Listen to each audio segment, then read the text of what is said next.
All right, guys, the chicken or the egg? Which one came first? Now, it's been a long-standing theory, not just recently in evolution, that the chicken must have come from some other animal prior to it.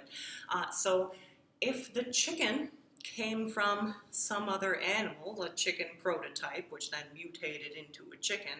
So if the chicken came from some other animal prior to it, did that animal lay an egg that was a chicken egg and not the same kind of bird it was? Or did it have an egg of its own kind and then a chicken came from it? Because if there was some other kind of bird laying a chicken egg, then that would mean the egg came first and then the chicken after. But if that bird had an egg of its own kind and then a chicken popped out, then the chicken would come first. So here's our dilemma. And it's not just come down to a scientific question, because there are some basic metaphysical principles at work here. So the chicken or the egg is actually a paradox of metaphysics.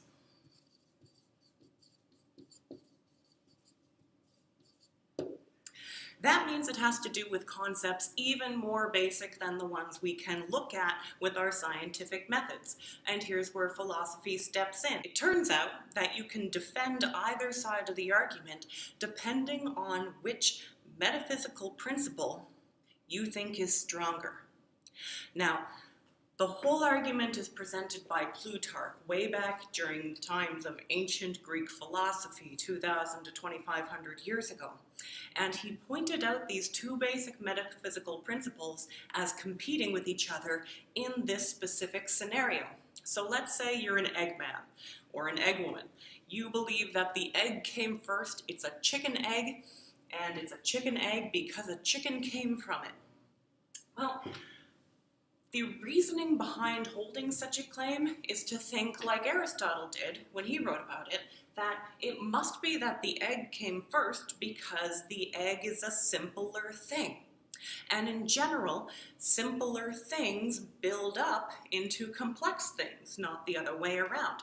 So then you would say that simple things are prior to complex things, and therefore the egg must have come first, because the egg isn't just going to stay an egg, it's going to hatch into a chick, and then that chick is going to grow up into a full-fledged chicken, becoming more and more complex as its life cycle goes on.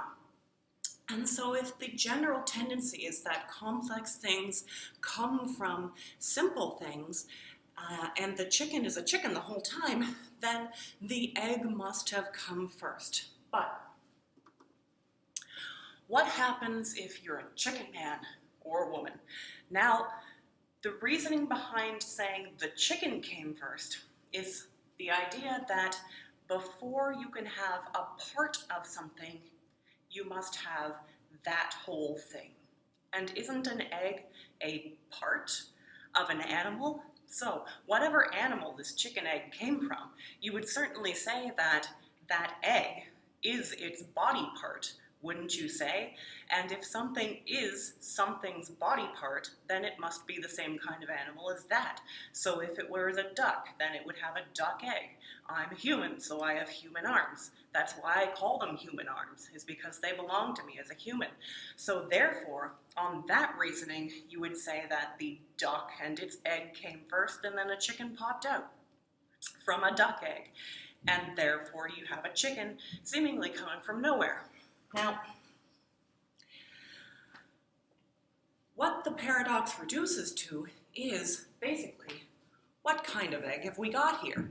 Is it in fact a chicken egg, or is it the egg of the animal that came before? How do we decide what kind of thing the egg is? Is it based on the fact that a chicken came from it, or is it based from the fact that it came from another kind of bird?